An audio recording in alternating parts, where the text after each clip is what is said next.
Statues of older white men like the Duke of Wellington and Admiral Nelson may need to be destroyed, government says, because it's essentially, I guess we're just not allowed a culture anymore. We're not allowed history anymore. Oh, well, such a shame. Such a shame that we're not allowed one. Everyone else seems to be. It's really weird. We're not. I don't know why. Strange. Boggles the mind. I wonder what it could be. Statues depicting old white men such as the Duke of Wellington and Admiral Lord Nelson may need to be destroyed, the Welsh Government has said. Monuments to powerful, older, able-bodied white men... makes me so mad just saying it. Could also be hidden or moved elsewhere. Guidance to Welsh local councils due to be finished this month, says Welsh. Makes me ashamed that they're fellow Celts. The best practice guidelines make the suggestions to set the right historical narrative. It's a little Ministry of Truthy there, that isn't it? That didn't feel right. Our point is not to control information, but to create context. Who would have thought that a bloody video game would say some of the most profound stuff that we would ever see this century? Offensive or unwanted names of streets and buildings could also be changed. Offensive and unwanted. Oh, Jesus Christ. Could obviously be changed. The advice seen by the Telegraph tells local authorities. Ministers say that statues of some people from British history can be offensive to people today who see them in a different light. That's a shame. Go move somewhere else then. Including those who consider them aggressors who conquered people to expand the British Empire. Oh, I'm sorry. Was someone's ancestors bad at war? Oh, such a shame. The advice also notes that diversity is hardly visible at all in public commemorations, and that's a shame. Yeah. That's because I know that the weird thing about that is because most of the people that we have statues of are all from like before 1950. Now, I don't know if you know this, right? I'm no historian myself, but let me just throw this out there. It's that back then everyone was white. That's why. That's the problem that you're seeing. The reason you don't see any racial diversity back then is because everyone was white. This is why you can't fight a painting video all over again, right? The reason is I wouldn't go back to like Zimbabwe and see their statues and go, where are all the white people?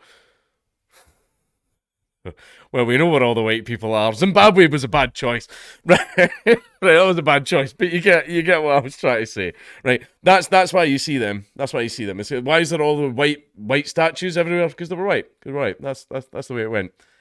We were like a 99.9% white country for thousands of years. Yeah. That's why. That's why. Statues in Wales, it adds, gives the perception that the achievements that society considers noteworthy are those of powerful, older, able-bodied white men. No, we recognise the achievements, it's just that the people who did them just so happen to be white. But, I mean, if you want to turn around and talk about that, no. Sorry, it's late at night. It's late at night here, and I'm trying to get all these videos finished. What am I saying? I need my bed. The guidelines, which are not mandatory, are being drawn up by Don Bowden, Deputy Minister for the Arts, and have been subject to consultation. They come after an audit of commemoration backed by the Welsh Government following the Black Lives Matter protests, which I don't know why they were protesting over here. George Floyd wasn't killed here. He wasn't killed here. Don't know. I don't know why we protested, but okay. Our police didn't do it. The audit, which looked at hundreds of statues, monuments, and place names across Wales, singled out Welsh explorer Henry Morton Stanley as someone who committed crimes against black people. Imperial military heroes Admiral Nelson and the Duke of Wellington, who both also have statues in Wales, were named as opposing the abolition of slavery.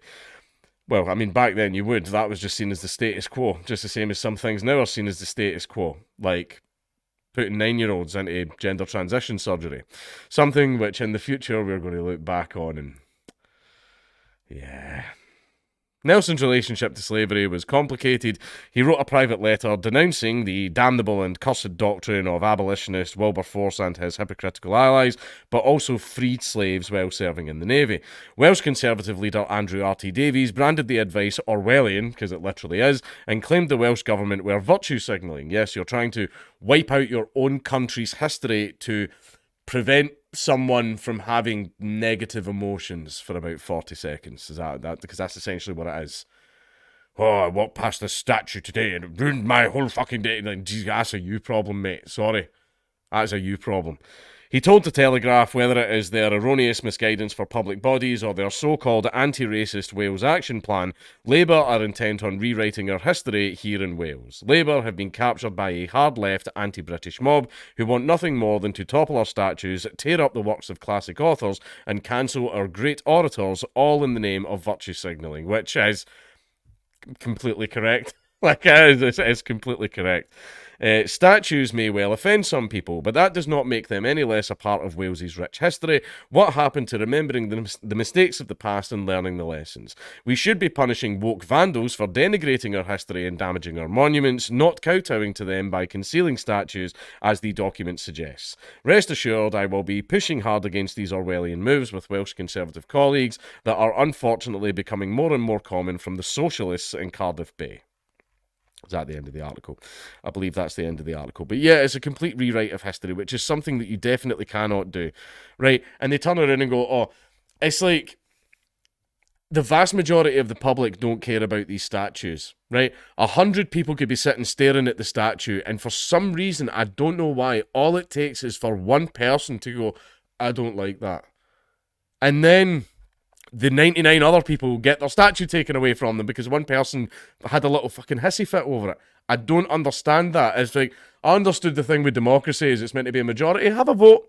Have a vote on the statues. Have a vote on them getting kept or whether they've to go.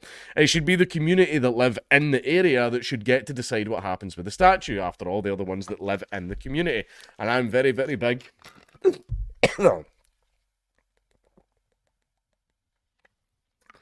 Sorry.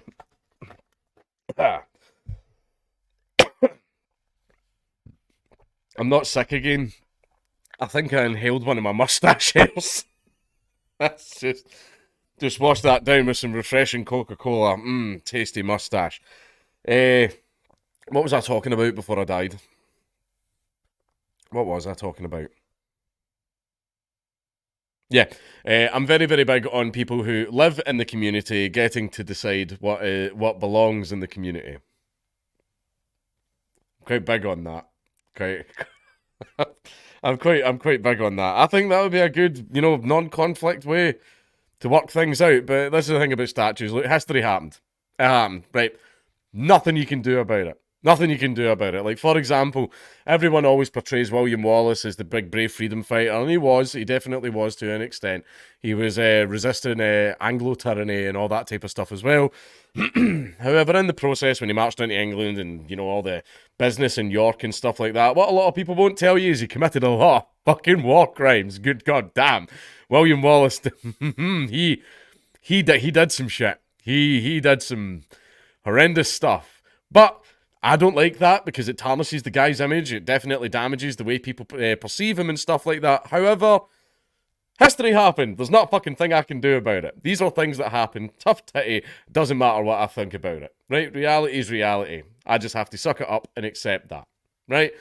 But some people seem to can't do that. They can't accept that bad things did happen. There were bad people that did bad things. However, they had a massive impact on the way this country turned out. And if you want to, go back to the growth, the little marks on the door frame tracking the growth of the country, like, these are the things that you see. But these are the things that you remember because, it's not about the destination. It's about the journey.